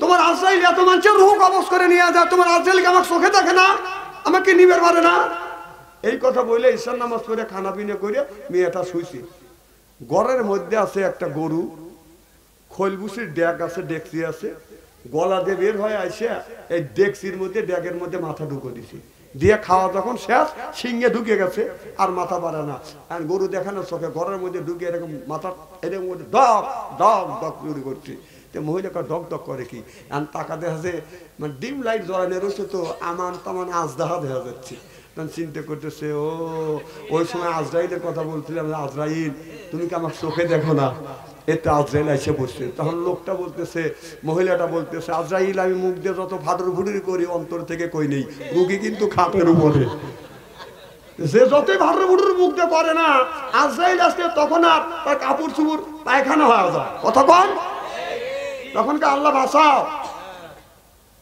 এই জিনিস সবসময় বলবেন অনেক মহিলার আছে বলে আল্লাহ আমাকে নিয়ে দেবে পারো না এগুলি বলাটা ঠিক না বলবেন বেশি বেশি হায়াত দাও বেশি বেশি ইবাদত করবো সুবহানাল্লাহ একটু জোরে কর আর যদি আপনি জানতেন আর আমি যদি জানতাম যে কবরের মধ্যে কি রকম গুতনি হচ্ছে তাহলে আর কেউ মনের বলে বলতো না যে আল্লাহ আমাকে মৃত্যু দেও এক জায়গা মাহফিলে গেছি আমার আগের এক বক্তা ওয়াজ করতেছে কোরআন হাদিস থেকে ভালো ওয়াজ করতেছে একদিন উঠে বলতেছে হুজুর ও ওয়াজ বাদ দেন কবরের মধ্যে যে বাপ মা দাদা দাদি শুয়ে আছে কবরে কি করতেছে তারা হেই ওয়াজ করে। হুজুরে ওয়াজই করতে দিলেন না। আমি উঠলাম, আমাকে বলতেন হুজুর কবরে বাপ মা শুয়ে আছে, দাদা দাদি শুয়ে আছে, সে কি কি হচ্ছে কি করতেছে সেই ওয়াজ করে। তোর দাদা তোর দাদি তোর বাপ আর তোর মা দুনিয়া যা করছে যদি অন্যায় করে থাকে খালি কবরের মধ্যে গুতনি খাইছে, কি করতেছে খালি গুতনি খাইতেছে। কবরের ওয়াজ আছে। কবরে শান্তি থাকতে হলে দুনিয়ায় নামাজ পড়া লাগবে, রোজা রাখা লাগবে, মিথ্যা কথা বলা যাবে না, সুদ খাওয়া যাবে না। জনগণ ঠিক কিনা? তালিকা কবরে শান্তি পাবে। দুনিয়ায় আকাম কুকুম করে যা কবরের মধ্যে শান্তি পাবে, গুতনি তো খাওয়াই লাগবে। বড় বড় চোখ করে তাকা আছে, খুব কি খারাপ লাগতেছে নাকি? কিয়ামতের ময়দানে আল্লাহ সর্বপ্রথম মানুষকে একটা কথাই জিজ্ঞেস করবে, বলবে যে বান্দা নামাজ পড়ছো, এই কথাটা জিজ্ঞেস করবে। সুবহানাল্লাহ। নামাজি ব্যক্তিকে বলবে বান্দা নামাজ পড়ছো। আচ্ছা আচ্ছা ঠিক আছে, পদনদী চলে যাচ্ছে, অসুস্থ মানুষ দোয়া করি আল্লাহ যেন সেবাইয়া কুল্লিয়া দান করে। জোরকন আমিন। তাহলে কি যেন বলতেছিলাম, নামাজের কথা প্রশ্ন করবে, নামাজ পড়ছো? নামাজি ব্যক্তি বলবে আল্লাহ নামাজ পড়ছি। সুবহানাল্লাহ। আর বেনামাজি ব্যক্তিকে বলবে বান্দা নামাজ পড়ছো। বেনামাজি ব্যক্তি কথা বলবে না। আল্লাহ আবার বলবে বান্দা নামাজ পড়ছো, তারপরে বেনামাজি ব্যক্তি কথা বলবে না। বাংলাদেশের প্রত্যেকটা জেলায় গিয়ে আমি স্টোর দিয়ে দেখছি বাংলাদেশের মধ্যে সবচাইতে অবধ মানুষ কারা? যারা আজান শুনলে মসজিদে যায়, ঠান্ডা পানি দিয়ে ওযু দিয়ে নামাজ পড়ে। এদের চাইতে অবধ আর সহজ সরল সোজা মানুষ আল্লাহর জমিনে হয় না। সুবহানাল্লাহ। আর যারা একটু চালাক তাদের অত বড় ঠেকা পড়ে নাই যে পৌষ মাসে শীতের দিনে ঠান্ডা পানিতে ওযু দিয়ে নামাজ পড়া লাগবে, অত ঠেকা ওদের পড়ে নাকি? আমার কথা কি বুঝতেছে? যারা তার চাইতে একটু বেশি চালাক তারা দৈনিক নামাজ পড়ে না, তারা খালি 7 দিন পরে একদিন, জুমার দিন শুক্রবারে নামাজ পড়ে। 7 দিন নামাজ নাই, জুমার দিন টুপি মাথায় দিয়ে জুব্বা গায়ে দিয়ে মসজিদের আগের কাতারে দাঁড়ায়, জোরে করে গলা খ্যাক করতে দেখায় আমি কিন্তু আইছি। এরকম মুসল্লি আছে না? তারপরে ইমাম সাহেবের 2 রাকাত ফরজ নামাজ শেষ, মোনাজাত কমপ্লিট, ডিজিটাল মুসল্লি গুনি সুর করে চলে যায়। এটা হলো এক ধরনের চালাক। তার চাইতে তারা বেশি চালাক, তারা শুক্রবারও যায় না, তারা ঈদিল আজহার ঈদিল ফিতরের দিন নামাজ পড়ে। কথা কন। এখন একজন লোক একটা মুরব্বী 1 মাস রোজা রাখছে, সারা বছর নামাজ পড়ে। ঈদের নামাজ অনুষ্ঠিত হবে 10:30টায়, আর ও সারা বছর নামাজ পড়ে নাই, 1 মাস রোজাও রাখে নাই। ও 9:30টার সময় ওযু গোসল দিয়ে যায় নামাজ একটা বগুলের নিচে নিয়ে আতর লাগাইছে। আতর তো লাগানো সেট, কথা কি বুঝতেছেন? লাগা বগুলের নিচে নিয়ে রাস্তা দিয়ে হেঁটে যাচ্ছে আর বলছে চাচা ওই যে 1 মাস রোজা রাখছে, সারা বছর নামাজ পড়ে, মিসওয়াক করতেছে, আপনার গোসল দেওয়ার জন্য। চাচা নামাজ পড়বে যাবেন না? দেখ জানোয়ার কি কয়। চাচা 1 মাস রোজা রাখছে, সারা বছর নামাজ পড়ে, চাচা নামাজে যাবে না? ওই যাবে। কথা বল। যায়া ঈদগাহ মাঠে, ঈদ ময়দানের ঈদগাহ মাঠের আগের কাতারে যায়া আপনার যায় নামাজ পড়ে বসে থাকে। আল্লাহ যদি কোনদিন এই দেশের আমাকে প্রধানমন্ত্রী বানায়, যারা রমজান মাসে রোজা রাখে না, 5 ওয়াক্ত নামাজ পড়ে না, ওরা যদি ঈদগাহ ময়দানে যা আগের কাতারে নামাজ পড়ে, ওদের ঘাট ধরে পিছনের কাতারে দাঁড় করে দিয়ে নামাজি আর রোজদার ব্যক্তিকে সামনে দেবো। কথা বল। আমি জানি জীবনে আমি প্রধানমন্ত্রী হইতে পারবো না, তবে আমার মনের একটা ইচ্ছা। তার সাথে যারা আরো বেশি চালাক, তারা ওই নামাজে যায় না, ঈদের নামাজও পড়ে না। আছে না এরকম লোক? শবে বরাতের দিন গোসল দিয়ে ভেজা কাপড়ে যা নামাজ পড়ে, যা কাজ আমি 9 টনে নিয়ত করলাম। কিসের 9 টনে? কথা কিন্তু বুঝেন? হাই রে মানুষ। তারপরে গরুর গোস্ত দিয়ে সেই যে খাওয়া খায়া যায়, নামাজ যত ফরজ নামাজের কাজ কারবার নাই, যা খালি লফর শুরু করে দেয় আল্লাহু আকবার। আর দেখ পারে যদি কই দেখ পারো কে, গরুর গোস্ত দিয়ে খাইছি। কম তোমার গরুর গোস্ত দিয়ে খাইতে বলছে কে? হুজুর আজকে যদি গরুর গোস্ত দিয়ে খাওয়া যায়, সারা বছর নাকি গরুর গোস্ত দিয়ে ভাত খাওয়া যায়। এই রে মানুষ দেখছি এইরকম বাঙালি, এইরকম চালাক বাঙালি দেখিনি। আমার ভাইয়ের, আমার মুসলমান ভাইয়ের, আল্লাহর হাবিবের প্রিয় উম্মতেরা ভালো করে লক্ষ্য করে শুনুন, আমলে নিয়তে শুনতে হবে। আল্লাহ বলে বান্দা নামাজ পড়ো নাই, আমি আল্লাহ তোমার চাবি আমি আল্লাহ আমার গোডাউনে জমা নাই। যারা নামাজ পড়ে না ওরা শয়তানের নানা, যারা নামাজ পড়ে না ওরা শয়তানের নানা। এবার আসুক কবরে আল্লাহ মজা দেখাইবে, যারা বেনামাজি ওরা পাহাজিরি পাজি। কথা কোন এরাই স্বীকার করতেছে। আমি কি বলছি আপনারই বলছি। আমার ভাইয়ের আমার আল্লাহ বলবে রে গজবের ফেরেশতা আমার বান্দা নামাজ পড়ে নাই, রোজা রাখে নাই, হজ করে নাই, যাকাত দেয় নাই, ধর আমার বান্দার ঘাট ধর, ঘাট ধরে বান্দাকে জাহান্নামের দিকে নিয়ে যা। আল্লাহর গজবের ফেরেশতা আসবে, বান্দার ঘাড় পারে ধরবে, জাহান্নামের দিকে নিয়ে যাবে। আল্লাহর বান্দা জাহান্নামের দিকে বাদাম যেতে চায় না, মাঝে মধ্যে যাবে, আবার তুমকে দাঁড়াবে। আল্লাহ বলেন ওয়াসিকাল্লাযিনা কাফারু ইলা জাহান্নামা যুমারা। ওয়াসিকা মানে হাকা, অর্থাৎ ধাক্কা মারতে মারতে জাহান্নামের দিকে নিয়ে যাবে। আমার কথা কি বুঝতেছেন? একজনের 7টা মেয়ে বিয়ে দিছে, পৌষ মাসে শীতের দিনে 7টা মেয়ে। আর মেয়ার জামাকে আনছে বাজান বাড়িতে দুধ পিঠা খাওয়ানোর জন্য, রস পিঠে দুধ পিঠ। ওই মুখ চোট পেতেছে, দেখো ওয়াজ করতেছি। 7 ভাইরা মিলিয়ে দুধ পিঠে খাইয়ে আপনাদের কিসের বাজার এটা? তেঁতুলতলা বাজারে গেছে বাজার করবার জন্য। বাজারে যাইয়া 7 ভাইরা মিলিয়ে বাদান আপনার 10 কেজি ওজনে 2টা বাদান মাছ কিনছে। মাছ কিনিয়ে ছোট ভাইরা হলো ল্যাংড়া মানুষ, ল্যাংড়া ভাইরার গাড়ির উপরে বাদান 20 কেজি ওজনে মাছ তুলে দিছে। এদিকে মানুষ হলো ল্যাংড়া, তারপরে হলো বাদান 20 কেজি ওজনে মাছ। ওই ল্যাংড়া মানুষ ছোট ভাইরা বড় 6 ভাইরার সাথে বাদান হাঁটতে পারছে না, পিছ পড়ে গেছে। ল্যাংড়া মানুষ পিছন থেকে জুক্কুর পারতে পারতে আসতে আসে। কথা বুঝতেছেন না? এদিকে 7টা বোন এক জায়গা দ্বারা আছে। 6 বোন বড় 6 বোন দিগ্গের দিচ্ছে ছোট বোনকে, দেখ আমাদের স্বামী সুস্থ ভালো, কত সুন্দর করে হেঁটে আসছে, রেপ রাই।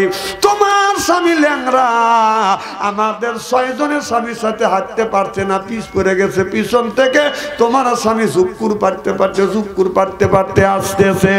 ছোট বোন দুর্বল হয় না, ছোট বোন বড় 6 বোনকে বলতেছে আমার জামাই পিছন থেকে জুক্কুর পারছে না, আমার জামাই পিছন থেকে তোদের 6 জনের স্বামীকে গুতা মারতে মারতে নিয়ে আসতেছে। কিয়ামতের ময়দানে আল্লাহ বেনামাজিকে যখন জাহান্নামে নিবে, ওয়াসিকা মানে হাকাও, অর্থাৎ গুতা মারতে মারতে জাহান্নামের দিকে নিয়ে যাবে। তাহলে বলুন আমাদের দরকার আছে না বাজান? না। আমার ভাইরা আমার, মানুষ যদি মরে যায় এই মানুষটাকে কবরস্থানে কবরস্থ করবে। মানুষ মরে যাওয়ার সাথে সাথে কবরের মধ্যে মুনকার নেকি ফেরেশতা আসবে, আসিয়া এই লোকটার সামনে এসে দাঁড়াইয়া বলবে মান রব্বুকা ওয়া মা দীনুকা ওয়া মা নাবিয়ুকা। বলো তোমার রবকে, তোমার ধর্মকে, তোমার নেতাকে। ওই দিন যদি সোয়ালের জবাব সঠিকভাবে দিতে পারি কবর হবে বাজান জান্নাতের টুকরা, উত্তর যদি না দিতে পারি কবর হবে বাজান জাহান্নামের টুকরা। জোরকান্না তাহলে ওই কবরের ভিতর থেকে 3টা প্রশ্নের জবাব যদি সঠিকভাবে দিতে চান আর কবরের মধ্যে যদি শান্তিতে থাকতে চান, তাহলে দুনিয়ার বুকে বাদান ধরতে হবে বাদান কোরআন, পড়তে হবে বাদান কোরআন, পড়তে হবে নামাজ। আল্লাহ কয় বান্দা কোরআন শরীফ ধর, বসে বসে পড়, তারপরে তুই মর। আমি কি এতই পর কিয়ামতের ময়দানে জান্নাতের মধ্যে তোমাদের বানা দেব হুর পরীদের বর। সুবহানাল্লাহ বললেন না? আল্লাহ বলে বান্দারে কোরআন শরীফ ধরো, বসে বসে পড়ো, তারপরে তুমি মরো। এরপরে মুখে যদি রাখো দাড়ি ছেড়ে দিতে পারো, যদি নির্বাচনে সিগারেটে আর বিড়ি ফেরেশতা না ঘাড়ে মারবে না গুড়ি, আল্লাহ দিবে জান্নাতে। সুবহানাল্লাহ বললেন না? আমার ভাইরা আমার, তাহলে নামাজের দরকার আছে না নাই? আগে ছোটবেলা দেখছি রাস্তা দিয়ে যখন বাদান হেঁটে গেছি 20 বছর আগেকার ঘটনার কথা বলছি রাস্তা দিয়ে হেঁটে যখন গেছি আপনার প্রত্যেকে বাড়ি বাড়ি থেকে বাদান কোরআন তেলাওয়াতের আওয়াজ শোনা গেছে ইয়াসিন ওয়াল কুরআনিল হাকিম ইন্নাকা লামিনাল মুরসালিন জোরে কোন আল্লাহু আকবার ছোটবেলায় কোরআন তেলাওয়াতের আওয়াজ শুনছি আর এখন রাস্তা দিয়ে হাইটে গেলে বাদান কোরআন তেলাওয়াতের আওয়াজ শোনা যায় না যদি শহর বন্দরে যান দেখেন বাদান গানের আওয়াজ তুই তো আজও ভুলেই গেছিস মল্লিকা চেনে না সে এখন কোনটা পরে বধু বেশে দূরের গায়ে যায় যেদিন গেছে সেদিন কি আর ফিরিয়ে পাওয়া যায় ওরও অত্যাচারে কোরআন পড়া যায় এখনো প্রতিবাদ করতে হয় তুই তো আজ ভুলেই গেছিস ও ছেলে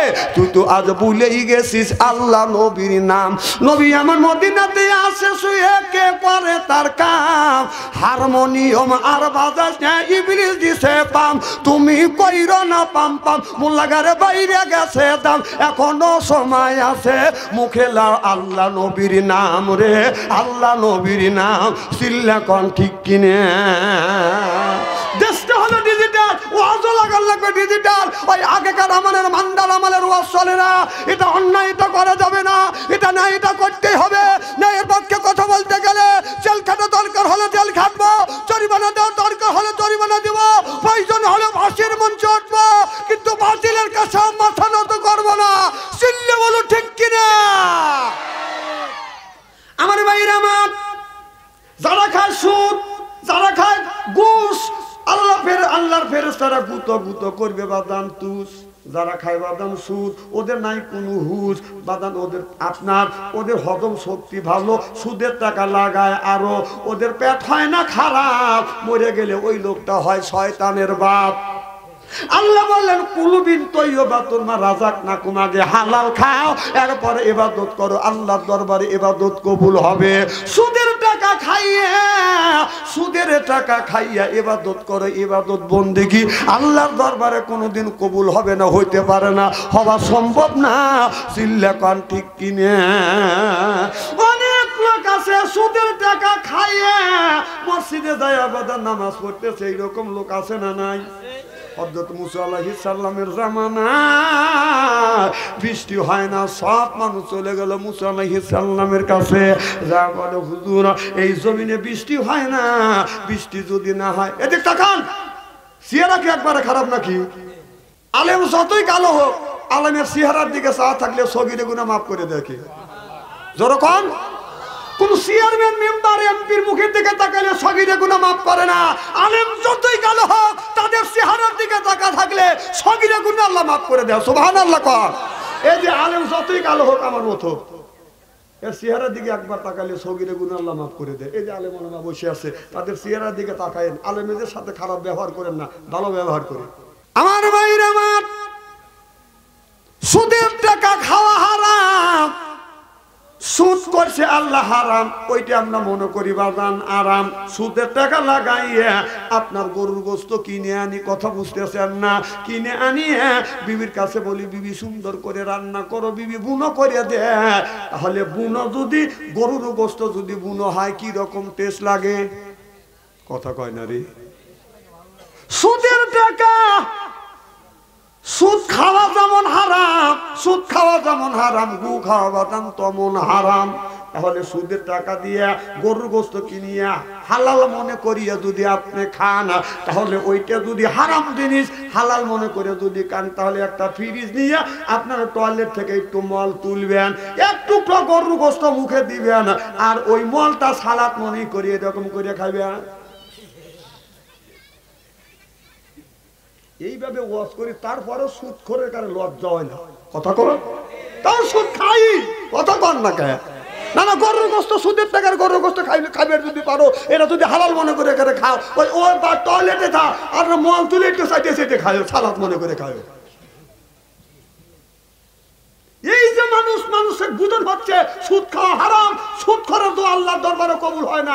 এই যে আমাদের দেশে অন্যায় অত্যাচার হচ্ছে, এই যে বৃষ্টি হয় বৃষ্টির জন্য দোয়া করে, ওই বৃষ্টির জন্য দোয়া করে, দোয়া কবুল হয় না। ছোটবেলায় আপনার বয়স তো অনেক হয়েছে, 70 বছর দর 70, আমার বছর 61 চলতেছে আমার বয়স। একবারে ফেলে মনে করেন না, এই হাত দিয়ে কত মানুষের জানাজার নামাজ পড়াইছি, গোসল করাইছি, মাটি দিছি, চ্যাংরা মানুষ বুড়ো হয়ে গেছি, আর নাই 200 বছর বয়সে থাকবো। এই যে হাসি দিয়ে উড়ো দিলে, আগেকার মানুষ 4000 বছর 6000 বছর বাঁচিছে, 200 বছর তো বছরই না। আল্লাহ যদি 200 বছর হায়াত দেয়, আপনাদের অসুবিধা আছে না? অসুবিধা থাকে তাহলে থাকে। তবে একটা কথা শোনেন, আমার মা 112 বছর পর্যন্ত এই জমিনে জীবিত ছিল, সুবহানাল্লাহ তো জোরে কর। আর আমার আব্বা 97 বছর পর্যন্ত বেঁচে ছিল, 100 কাটাই করে চলে গেছি। আমার নানি এই জমিনে জীবিত ছিল 120 বছর। একবার ভ্যালু মনে করেন না, আল্লাহ 100 বছর বাঁচা রাখতেও পারে।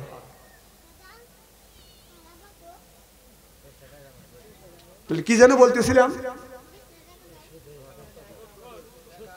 মুসা আলাইহিস সালামের জামানায় মুসা নবী আল্লাহর কাছে হাত তুলে দোয়া করে, আল্লাহ তুমি বৃষ্টি দাও, বৃষ্টি যদি না হয় এই জমিনে ফসল হবে না, ফসল যদি না হয় কি খাবো, কি খাইয়ে তোমার ইবাদত আর বন্দেগী করব। আল্লাহ ডেকে বলে, বন্ধু মুসা রে, এই জায়গায় এমন একজন লোক বসে আছে, এমন লোক এই মাহফিলের মধ্যে আছে, এই লোকটা আপনার এই লোকটা জিনা ব্যভিচারী করছে। কারণ যেই মানুষটা জিনা ব্যভিচারী করে, ওই লোকটা যদি ওই জায়গা থাকে, এই দোয়া আল্লাহর দরবারে বাদন কবুল হবে না। এই জায়গায় যদি দোয়া করি, একজন সুদখোর যদি থাকে, এই সুদখোরের সঙ্গে নিয়ে যদি দোয়া করি, এই দোয়া আল্লাহর দরবারে কবুল হবে না, বাদান হইতে পারে না। আপনার আগের জামানা বাদান আমরা আমন ধান বুনতো, আউশ ধান বুনতো, পাট বুনতো, তিল বুনতো। এই মুরব্বীরা কথা কর না কে? বৃষ্টি হয় না, এই জমিনে খরা হইছে, বাদান ধান পুড়ে গেছে। আপনার দাদা, আপনার বাবা, আমার বাবা, আমার দাদা এইরকম একটা হুজুরকে নিয়ে মাঠের মধ্যে যা বাদাম নফল নামাজ পড়িয়া এই রকম করে মোনাজাত করছে, আল্লাহ এই জমিনে যদি বৃষ্টি না দাও, আল্লাহ ফসল হবে না, ফসল যদি না হয় কি খাবো, কি খাইয়া তোমার ইবাদত করব। আল্লাহ যতক্ষণ পর্যন্ত তুমি বৃষ্টি না দিবে, এতক্ষণ পর্যন্ত তোমার দরবার থেকে হাত নামাবো না। মই মুরব্বি সাক্ষী দেয়, বলুন তো বৃষ্টি নামছে কিনে? কথা কন না কে? আমি ছোট্ট ছিলাম, আমার বাবা সাথে করে নিয়ে গেছে, দোয়া করছে, বৃষ্টি নামছে, ভিজে বাদান বাসায় আসছি। সুবহানাল্লাহ বললেন না? এই তো গত বছর বাদান বাংলাদেশের হাজার হাজার জায়গা বাদান আপনার বৃষ্টির জন্য বাদান দোয়া করছে, আল্লাহ বৃষ্টি দেও। কারণ বৃষ্টি নামবে না, এর মানে হলো সুদখোর দয়া খারা আছে। কথা কর, ওই সুদখোর কারণে লাগে দোয়া কবুল হচ্ছে না। তাছাড়া আলেম ওলামাদের দোয়া কবুল 100% কবুল হবে, কিন্তু কবুল হয় না এক কারণে, সুদখোররা আমাদের মোনাজাতের সময় এসে হাজির হয়, সুদখোরের কারণে দোয়া কবুল হচ্ছে না। গজব যদি হয়, সুদখোর আর জিনাখোরের বদমাইশের কারণে দোয়া কবুল হয় না। চলো কোন ঠিক কিনা? আর ঠিকের আওয়াজ জোরে হলো। এই সমস্ত ওয়াজ তো মোল্লারা করবে না, কারণ এই ওয়াজ করলেই তো দাওয়াত দিবে না। আর আমি ভাবছিলাম ছাড়ি, এই ওয়াজ ছাড়িয়ে দেয়নি, একবারে ছাটাই করে ছেড়ে দিই, হয় আমার দাওয়াত দিক, না হয় না দিক। আজকে যত লোকের মধ্যে ওয়াজ করতেছি, এত লোকের মধ্যে ওয়াজ আমার জীবনে করিনি। হ্যাঁ, তো সাইডে সুইডে কমা দেন। আপনাদের শেরপুর জেলা, জামালপুর জেলা 2-1টা মাহফিল করিনি। গত বছর মনে হয় 20টা করছি, এবছর 7-8টা করছি। এত লোক তো হয় নাকি? আহা, আমি জানি, আমার বিশ্বাস মনে হয় এই এলাকায় ওলি মানুষ আছে, ওরা চিন্তা করতে যে কোরআনের মাহফিলে সম্মিলনে যায় দোয়ার দরকার কি, ওদের কাছে দোয়ার ফ্যাক্টরি। এই তো কথা বুঝতেছে, খুব খারাপ লাগতেছে মনে হয়, তাই না? বলতেছে 52 তারিখ সিরিয়ালগঞ্জ থেকে নিয়ে আসি, ওনা খালি প্যারাগ্রাফ দিচ্ছে। আমি আপনাদের যতগুলো কথা বলতেছি, সব কথা বলতেছি আপনাদের মঙ্গলের জন্য। এই যে আল্লাহ বললেন, ইয়া আইয়ুহাল আইয়ুহাল্লাযিনা আমানু, হে যারা ঈমানের বিশ্বাসী, যারা ঈমান আনসুকু আনফুসিকুম ওয়া আহলিকুম নারা, নিজে বাঁচো তোমার আহেল পরিবারকে বাঁচায়। কথা কার? তাহলে নিজে বাঁচলাম না, আহেল পরিবারকে বাদান বাঁচাইতে পারলাম না। এখন ছেলের সামনে বসে বসে বাবা বদন বিড়ি টানে। ছেলের বয়স 20 বছর হয়ে গেছে, এখনো ছেলে মসজিদে যায় না, নামাজ পড়ে না। আমি আমার গ্রামের একটা মুরব্বীকে বললাম, বাবা আল্লাহ তোমাকে 5টা ছেলে দিছে, একটা ছেলে তো মসজিদে যায় না, 20 বছর 25 বছর 30 বছর বয়স হয়ে গেছে, তোমার ছেলে কেন নামাজে যায় না? বলো হুজুর আমার ছেলে কথা শোনে না। কথা কি বুঝতেছেন? আমি বললাম ছেলে এখন বড় হয়েছে, কথা শোনে না। ছেলের বয়স যখন 6 বছর ছিল, 7 বছর ছিল, তখন তুমি কেন মসজিদে ওকে সঙ্গে করে নিয়ে গেলে না? বয়স যখন 7 বছর তখন কেন মসজিদে নিয়ে গেলে না? বয়স যখন 10 বছর তারপরে ওর উপরে প্রহার করলে না? এখন তোমার কথা শোনে না, তখন তুমি চলকে চুষছো, আর এখন কথা শোনে না। কথা কর। একটা ছেলের হাতে বাজান স্ক্রিন টাচ ফোন দিছে, এই ফোনটা নিয়ে ওরা কি করে? মিস ফায়ার করে। কথা কন। এই যে মোবাইল ফোন আইসা দেশে ইজ্জত মাইরেছে, ছোট বড় সবার হাতে একটি করে রয়েছে মোবাইল ফোন। আইসা দেশে ইজ্জত মাইরেছে। 12 বছরের একটা মেয়ের হাতে মোবাইল ফোন, হাতে হাতে 12 বছরের এক ছেলের কাছে মোবাইল ফোন, হাতে হাতে কানের কাছে ফোন লইয়া আবার প্রেমের আলাপ করিতে আছে। কি? যাদের কাছে আছে টাচ ফোন ভালো থাকে না ওদের মন। কথা বুঝতেছেন না? যাদের কাছে আছে টাচ ফোন ভালো থাকে না ওদের মন। ওরা প্রেম করে খাইছে ছাকা বাদান, ওদের নাই বাদান টাকা, যার নাই অর্থ প্রেমে হয়ে গেছে বাদান ব্যর্থ। প্রেম করে খাইছে ছাকা, হয়ে গেছে বাদান বাঁকা, মন হয়েছে ফাঁকা, রাগ করে চলে যায় ঢাকা। এটা কয় ঠিক? এই যে আজকে এখানে ওয়াজ হচ্ছে, আগামীকাল বাজারে বাজারে স্টলে টলে তাফসীর হবে। বাম হাত দিয়ে চা খাবে, ডান হাতে সিগারেট টান দিবে। কত হুজুর দেখলাম রে, ডুব দিলে আর উঠলো না। কয়টা হুজুর জন্মাইছিস? সব গল্প হয় স্টলে। কথা কন। স্টলে যা গল্প করে, একজনের মেয়ে রাজশাহী ভার্সিটিতে পড়ে, ওই লোকটা বসে গল্প করতেছে। মেয়ে একখান জন্ম দিছে, আমার মেয়ে রাজশাহী ভার্সিটিতে পড়ে। ওখানে আবার ছেলের বাবা আছে, কে রে ওর মেয়ে রাজশাহী ভার্সিটিতে পড়ে না, গল্প করে মানুষের শুনোচ্ছে। ছেলের বাবার আর শুনোর লাগবে না, সে আবার বলতেছে তোমার মেয়ে রাজশাহী ভার্সিটিতে পড়ে, এই গল্প কি স্টলে এসে করা লাগবে নাকি? আমার ছেলে ওই ভার্সিটিতে পড়ে, আমি তো কাউকে কই নে। ছেলে বাবার গল্প হচ্ছে না।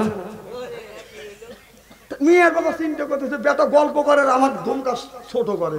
তখন মেয়ের বাবা উপরে ওঠার জন্য বলতে, শোনেন এলাকায় অনেকেরই মেয়ে আছে, সবাই কিন্তু ভার্সিটিতে পড়াইতে পারে না, ঠেলা আছে। আমার মেয়েরা সেই ভার্সিটিতে পড়ে, মাসে লাগে 10,000 টাকা। তো ছেলের বাবা বলতেছে, কে রে ওর মেয়ের 10,000 টাকা লাগে, ওনা গল্প করে মানুষ শুনছে, তাহলে আমার তো গল্প হচ্ছে না। তো ছেলের বাবা বলতেছে, তোমার মেয়ে রাজশাহী ভার্সিটিতে পড়ে, মাসে লাগে 10,000 টাকা, এই গল্প কি মানুষের কাছে স্টলে এসে পড়া লাগবে নাকি? আমার ছেলে না ওই ভার্সিটিতে পড়ে, মাসে লাগে 20,000 টাকা, আমি তো কাউকে কই নিয়ে। মিয়ার বাবা রেগে গেছে, কি তোমার ছেলে সে ক্লাসে যে ভার্সিটির, আমার মেয়ে সেই ক্লাসে সেই ভার্সিটির, তো আমার মেয়ের লাগে মাসে 10,000 টাকা, আর তোর ছেলের মাসে 20,000 টাকা লাগে, কারণ কি? গাল গপ্পর টাকা পাও না? তার ছেলের বাবা বলতেছে যে তোর মেয়ের মাসে লাগে 10,000 টাকা, আর আমার ছেলের মাসে লাগে 20,000 টাকা, কারণ হলো এই, তোর মেয়ে মিস কল দেয়, আমার ছেলে ব্যাক করে ইস্তেরি করে থুয়ে যাবো আজকে। আসবো না হয় না আসবো। আমার মায়ের আমার আল্লাহ বললেন নিজে বাঁচো, তোমার রাহেল পরিবারকে বাঁচা। আজকে নিজেও বাঁচলাম না, রাহেল পরিবারকে বাঁধান বাঁচাইতে পারলাম না, কারণ আপনার ওই ছেলের হাতে বাঁধান 10 বছরের ছেলের হাতে বাবা স্ক্রিন টাচ মোবাইল ফোন দিয়া, বাবা যাইয়া মেয়ের হাতে টাচ ফোন দিয়া বাঁধান, বাবা যাইয়া মসজিদে যা নামাজ পড়ে কাঁদতেছে, রব্বানা বাবা ছেলের হাতে টাচ প্রমাণ ফোন দিয়া তুই ব্যবহার দিচ্ছিস, তোর ব্যবহার 5 পয়সার দাম নাই। কথা কয় না, কথা কয় না, ইস্তেরি করে থুয়ে যাবো আজকে, হয় আসবো না হয় না আসবো। তোর ছেলে ওই মোবাইলের মধ্যে কি করতেছে? হ্যাঁ, অঠিক কথা আমি একটাও কই না। এই মোবাইলের ভিতরে এই ছেলে অপ্রাপ্ত বয়সে যে সমস্ত হাতে, যে সমস্ত ছেলে মেয়ের হাতে আপনি টাচ মোবাইল দিয়ে যে মসজিদের মধ্যে ব্যবহার দিয়েছেন, আপনার ছেলে যে মিস ফায়ার করতেছে। হ্যাঁ, তোমার ব্যবহারের 5 পয়সার দাম নাই। এক একটা ছেলে মোবাইলের মধ্যে প্রেম করতে করতে প্রেমের সেঞ্চুরি করছে। আপনাদের এই গ্রামের মধ্যে ভাইকে রাগ করতেছে, আমি জীবনে আসবো না, এই দিন এই ওয়াজটা করে যাচ্ছি। এই গ্রামে যদি 50টা যুবক যুবতী থাকে, তাদের হাতে যদি স্ক্রিন টাচ মোবাইল থাকে, এখনই রাত 12টার পরে আপনি ফেসবুকের মধ্যে ঢোকেন, মেসেঞ্জারের মধ্যে ঢুকে দেখেন, যদি 50টা যুবক যুবতী থাকে, তার 40টাই রাত 12টার পরে লাইনে আছে। দেখেন ওরা রাত 12টার পরে কি করতেছে? তাহাজ্জুদ নামাজ পড়তেছে। ভাবছিয়া আর তুমি ব্যবহার কেসা হয়ে যায়, তোর ব্যবহারের 5 পয়সার দাম নাই। তুই আগে মরিয়েলে এই মোবাইলের মধ্যে ছেলে মেয়ে যত অন্যায় করবে, এই পাপ গুণী আপনার 3 ভাগে ভাগ করা হবে। 1 ভাগ মা, 1 ভাগ বাবা, আর 1 ভাগ ওই ছেলে যাবে। আর বাবা যদি মোবাইল কিনে দিয়ে যদি মরিয়ে যায়, ছেলে দুনিয়ার থেকে মোবাইলের মধ্যে যত আকাম কুকাম করবে সব ফ্যাক্সিলেট হয়ে বাবার কবরের ভিতরে যাবে। বিশ্বাস যদি না হয় মরিয়ে দেখে। এই ওয়াজ সব মোল্লারা করবে চায় না। আচ্ছা, ওই জাকারিয়া আলাইহিস সালাম গাছের মধ্যে ঢুকছে, গাছ সহ জাকারিয়া নবীকে কেটে ফেলছে।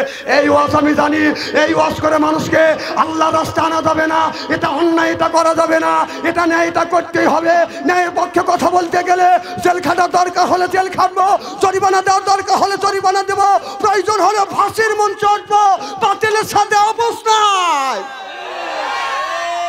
খোরশেদ আলম ভাই আগামী বছর আনার জন্য মিটিং করবে, আপনারা বলে না না না বাচ্চা আনতে কানা দেবে না, খাটু বয়সে পেরাক বিদায়। কত ভালো মৌলানা আছে, আমার শাস্তুবার খালাতুবার শালা একটা আছে, ওক নিয়ে এসো, টাকা পয়সা দেওয়া লাগবে না, আমি তো টাকা পয়সা দেবো, আমার বাড়ি খানা ফিলে করবে।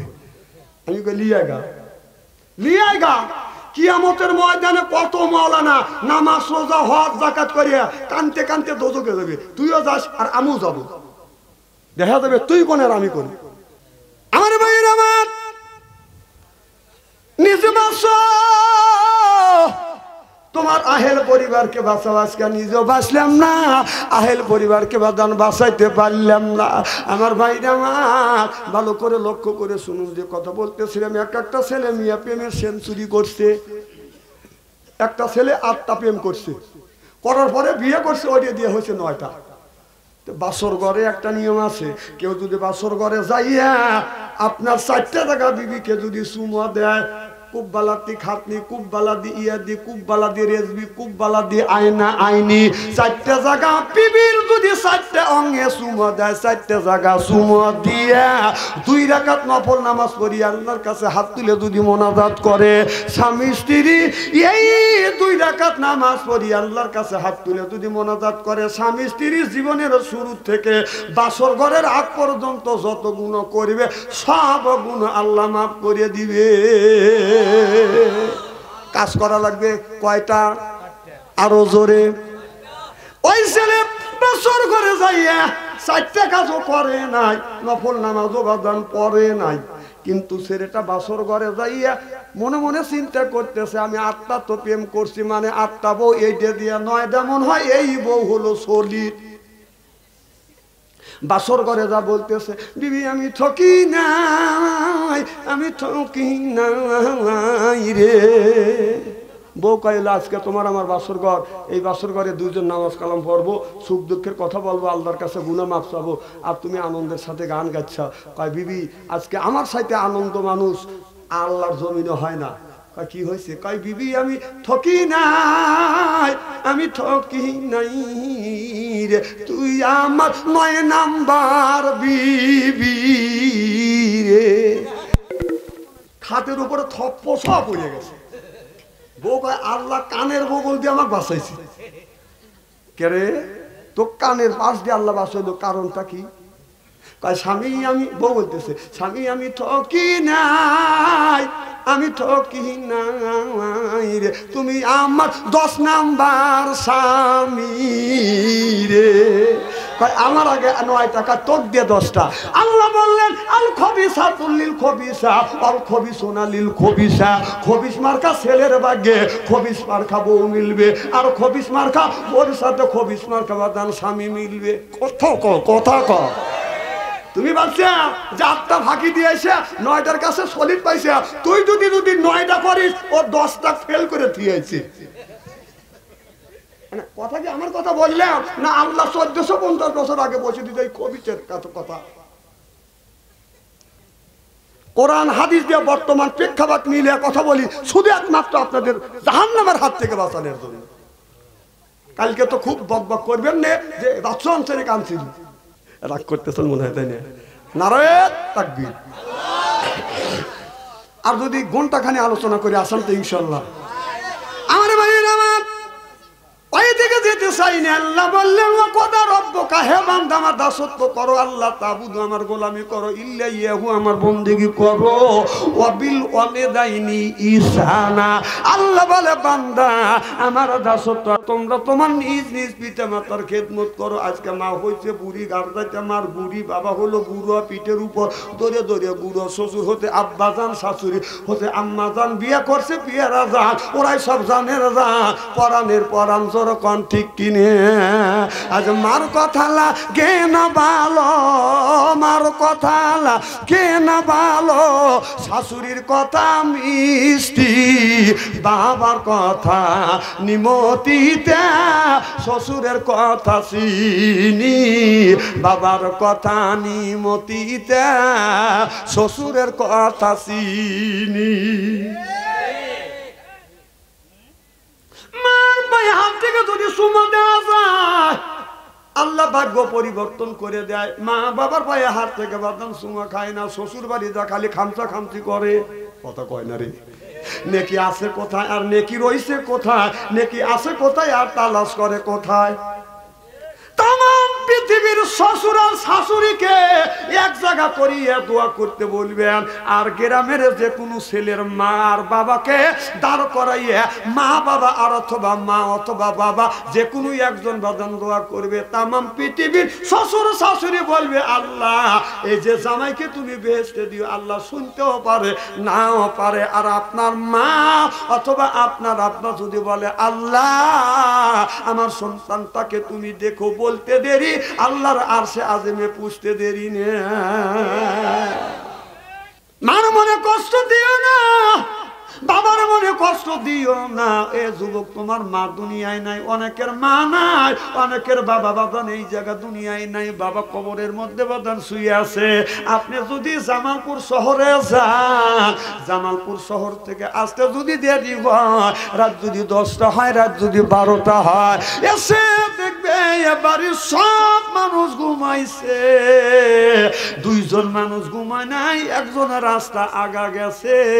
আর মানুষের কাছে জিজ্ঞেস করে আমার বেটা আব্দুল খালেককে দেখছে, উনি হলো বাজান বাবা আর তোমার খাবার নিয়ে না খাইয়া নিজে লেপের মধ্যে তোষকের মধ্যে না যাইয়া বাচ্চা শীতের দিনে গরম রাখার জন্য খাবারটা বাদান লেপের মধ্যে রাখছে, ওই মানুষটা হলো মা। জোরে কোন সুবহানাল্লাহ। যুবক মায়ের কষ্ট দিও না, বাবারে কষ্ট দিও না। আমার মা 112 বছর পর্যন্ত বাদান জীবিত ছিল, আমার বাবা 97 বছর পর্যন্ত বাদান জীবিত ছিল। ও বাবা একটা বাস্তব ঘটনা আমি আপনাদের সামনে তুলে ধরতে চাই। আমি যখন মাহফিলে গেছি আমার বাবার পায়ে হাত রাখছি, মার পায়ে হাত রাখছি, চুমো দিছি, আমার বাবা আমাকে দোয়া করে দিছে। আমার মা আমার কপালে চুমো দিয়ে বলে বেটা রে আমি তোমার কপালে চুমো দিলাম, আমি তোমার মা অন্তর থেকে দোয়া করিলাম, তুমি মাহফিলে যাও, আমারও দোয়া সব সময় তোমার সাথে থাকবে। আমি মাহফিলে গেছি, আমার বাবা আমাকে পিস পিস আগা দিতে গেছে, মানুষ জিজ্ঞেস করতে কই যায় তুই বাপ বেটা। আমার বাবা বলছে ছেলে মাহফিলে যাচ্ছে, ওয়াজ করতে যাচ্ছে, আমি একটু আগা দিতে যাচ্ছি। আমার বাবা তখন তো মাইকো নেই নাই, বাইসাইকেলও ছিল না, ভেঙে ভেঙে গেছি। আমার বাবা বাসের স্ট্যান্ডে আসি, আমাকে বাসে চড়াইয়া আমাকে বলছে, বেটা তুমি কয়টায় আসবে? আমি বললাম, বাবা আমি 12টার সময় আসবো।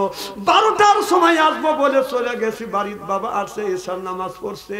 মা বলছে, বেটা কয়টায় আসবে? কয় 12টায় আসবে। আব্বা বলে সোয়া লাগবে, মা বলছে সোয়া লাগবে না, যাও বেটাকে তুমি আগা নিয়ে আসো, ছেলেটা আমার ভয় পাবে।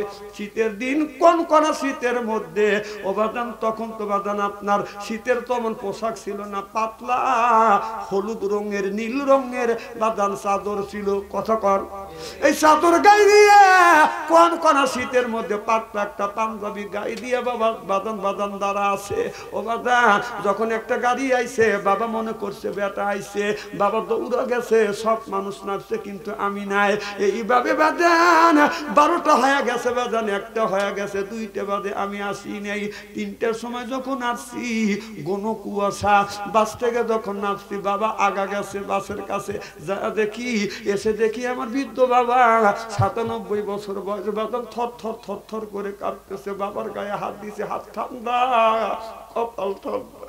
আমি বলছি, বাবা আপনি দাঁড়ানো কেন কষ্ট করো? বাবা বলো না, তারে কোনো কষ্ট, তুমি যখন বাস থেকে নামিয়া আমাকে আব্বা বলে ডাক দিয়েছো, আমার শরীরে শীত চলে গেছে। আমি বলছি, বাবা এইরকম কষ্ট করো, বাবা আমার জন্য দাঁড়া থাকছে, এখন বাবা না ভাই, আর কে বাস স্ট্যান্ডে আমার জন্য দাঁড়ায় না, অপেক্ষা করে না। বাবা যদি ছিল আমার জন্য অপেক্ষা করতো, এখন বাবা না ভাই, আমার কে আমার জন্য অপেক্ষা করে না। যার বাবা নাই তার কলিজা আঘাত লাগবে, চোখে যদি পানি আসে, ওই মানুষটার বাদাম চোখে পানি আসবে। দুনিয়ায় এমন কোন নিষ্ঠির সন্তান নাই, বাবার কথা মনে হইলে কলিজা আঘাত লাগে না, মার কথা মনে হইলে চোখে বাদান পানি আসে না। ও বাদান আমি দৌড়া বাদান বাবাকে সঙ্গে নিয়ে বাদান বাসায় আসছি। এখন বাবা নাই, কেউ আমার জন্য অপেক্ষা করে না। বাবা মৃত্যুর পরে মা আমার দীর্ঘদিন বাদান জমিনের বুকে বাদান জীবিত ছিল। আমি দেখছি রাত 2টা 3টার সময় বাদান আমি মাহফিল থেকে বাসায় আসছি। আসিয়া বাদান আল্লাহর কসম করে বলতেছি, গভীর রাত্রিতে আমি বিবি ঘরে দরজা হাত দিছি, দরজা শক্ত, ছেলের ঘরে দরজা হাত দিছি, দরজা শক্ত, বাইদের দরজার পাশে গেছি। ও বাদান বাইদের কোনো আওয়াজ নাই। আমি মার ঘরে দরজার কাছে যা হাত দিছি, বাদান দরজা খুলে গেছে। যা দেখি আমার বৃদ্ধ মা এখন পর্যন্ত ঘুমায় নাই, মা আমার জন্য বসে আস। আমি যা বলছি, মা তুমি কি ঘুমাও না? বাড়ি সব মানুষ ঘুমাইছে। মা বলে, বেটা রে, যতক্ষণ পর্যন্ত তুমি না আসছো বেটা, আমি তোমার মার চোখে ঘুম আসে না। মাকে যাইয়া কপালে চুমা দিছি। মা বলে, বেটা রে তুমি রাত্রে আসিয়া যখন মা বলে ডাক দেওয়ার রাস্তা পড়ে যায়, বাবা তোমার মুখ থেকে মা ডাক শোনার জন্য আমি মা সারা রাত বসে থাকি। এখন মানাই কেউ বাদান আমার জন্য অপেক্ষা করে না। আমি এক দিন বাদান রাস্তা যখন আমি রাত 2টা 3টা কুয়াশার মধ্যে আসছি, কনকনা শীত, বাদান হাত এরকম করে বাঁকা হয়ে গেছে। আমার মা অমনি আমার হাত ধরছে, হাত ঠান্ডা, কপালে হাত দিছে, কপাল ঠান্ডা, পায়ে যখন হাত দিছে পা ঠান্ডা। আমি বললাম, মা তুমি পায়ে হাত দিয়ে আমাকে পাপি করো। মা বলে, বেটা রে তোমাকে পাপি করছি, আমার হাত ঠান্ডা পা ঠান্ডা। আল্লাহর কসম করে বলতেছে, আমার মা পুরো মানুষ রাত 2টা 3টা সরিষার তেল গরম করি আমার শরীরে মালিশ করে দিস। ভাই বাড়ি যায়, হাত বাঁকা হয়ে যায়, পা বাঁকা হয়ে যায়, আর কেউ আমার শরীরে সরিষার তেল গরম করিয়া মালিশ করে না। মা ছিল ভাই, মা সরিষার তেল গরম করে মালিশ করতে, আর আল্লাহ ভাই আর কেউ আমার গায়ে সরিষার তেল মালিশ করে না।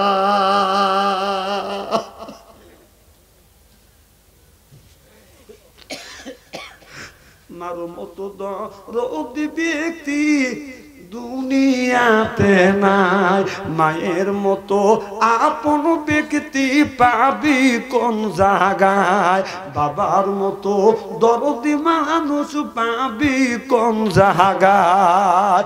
ওই যে তিনটা কাপড় লইয়া আব্বা কবরে ঘুমায়, তিনটা কাপড় লইয়া আব্বা কবরে ঘুমায়, মার মতো দরদি ব্যক্তি দুনিয়াতে নাই। পাঁচটা টুকুরা কাপড় লইয়া ও আম্মা, পাঁচটা টুকুরা কাপড় লইয়া আম্মা কবরে ঘুমায়, মার মতো দরদি ব্যক্তি নাই রে দুনিয়ায়, বাবার মতো আপন মানুষ বাবা নাই রে দুনিয়া। ওই মা ওই বাবা দাদান আপনার লক্ষ লক্ষ টাকার সম্পদ রাখছে, মা বাবা লক্ষ লক্ষ টাকার সম্পদ রাখিয়া বাবা কিছুই নিতে পারে নাই, শরীরের গোস্ত নিতে পারে নাই, শুধু চারটে হাড় নিয়ে গেছে। ও বাবা লক্ষ লক্ষ টাকার সম্পদ রেখে গেছে। আমার বাবা যেদিন মারা গেল আমাকে বলল, তোমার আব্বা মারা গেছে, তোমার বাবার গায়ের জামাটা তুমি খুলে দাও। দেখি মশারি টানাইছে, সব মানুষ দাঁড়া গেছে। আমি যাইয়া বাবার গায়ের জামা যখন খুলছি, বাবার শরীরে কিছু নাই, শুধু চারটা হাড় রয়ে গেল। আমি বাবার পাশে বসে কাঁদলাম, বাবা আমাদের ভাই বোনকে মানুষ করবার জন্য শরীরের গোস্ত তুমি দিতে পারলে না বাবা। বাবা শুধু চারটে হাড় নিয়ে চলে গেছে, জমা জমি কিছুই নিয়ে যায় নাই। ও জমা জমি যখন বাবা নিয়ে যায় নাই, মাও নিয়ে যায় নাই, আমি যখন বাবার সম্পত্তি পাইলাম আমি বললাম, আমার মা আমার বাবা কষ্ট করে মানুষ করছে, এত সম্পত্তি দিয়ে আমি কি করব? বাবা মাও যদি খাওয়া ধুয়ে যায় তো কি করতাম? আমি বাবার জমি থেকে বাদান কিছু টাকা দিয়ে, আমার গ্রামে 5টা মসজিদ আছে, 5টা মসজিদের মাঝিয়াটাই আমি করে দিছি আমার মা বাবার নাম। মা বাবা মরে গেছে, কবরের মধ্যে বাদান শান্তি পাবে। কারণ এখন যদি মার বাবার জমি যদি বাদান চাষবাস করে খাই, নিজে খাই, বিবি বাল বাচ্চাকে খাওয়াচ্ছি, মা বাবার নামে যদি কবরে মা বাবার জন্য যদি দান খয়রাত করি, কিয়ামতের ময়দানে আল্লাহ বলবে তোমার বাবার তা খাইলে আমার তা খাইলে। মা বাবা মামলা দায়ের করবে, বলবে আল্লাহ আমার বেটা আমার তা খাইছে, আমার তা পড়ছে, আমার নামে দান করে নাই, আমার দিকে তাকাই নাই। ও বাদান হয়তো আল্লাহর আদালতে আমি আসামি হয়ে যাব। এই জায়গায় অনেক মানুষ বাদান, অনেকের আব্বা নাই, অনেকের মাও নাই। ওই মা 5টা কাপড় নিয়ে, বাবা 3টা কাপড় নিয়ে কবরের মধ্যে ঘুমিয়ে আছে। হাজার হাজার লক্ষ লক্ষ টাকার সম্পদ রাখিয়া মা বাবা শূন্য হাতে বাদান চলে গেছে, শরীরের বাদান গোস্ত নিয়ে যাইতে পারে নাই, 3টা 4 5টা কাপড় নিয়ে কবরের মধ্যে ঘুমিয়ে আছে। কেউ যদি মা বাবার জন্য যদি দান খয়রাত করে, এই দানের দৌলতে আল্লাহ মা বাবার কবরের গোড়া মাফ করিয়ে দেয়। এই জায়গা এত মানুষ রয়েছেন, মা বোনেরা রয়েছেন, আমার বাবা দিরা ভাইরা মুরব্বীরা রয়েছেন। আমি জানি না কার বাবা নাই, মাতা দুনিয়ায় নাই। এই মাদ্রাসা মেরামত করবার জন্য একজন বলেন হুজুর 5,000 টাকা দিব, একজন বলেন হুজুর আমি 2,000 টাকা দিব, একজন বলে হুজুর 10,000 টাকা দিব, একজন বলেন হুজুর আমি 1,000 টাকা দিব। 1,000 করে 10 জন ব্যক্তির কাছে 10,000 টাকা চাই। একজন ব্যক্তি বলেন হুজুর আমার মা বাবা কবরে, মা বাবার জন্য আমি 1,000 2,000 5,000 10,000 টাকা দান করলাম। একজন বলেন 1,000 টাকা কে দিবেন? একটু হাত তোলেন। কি নাম?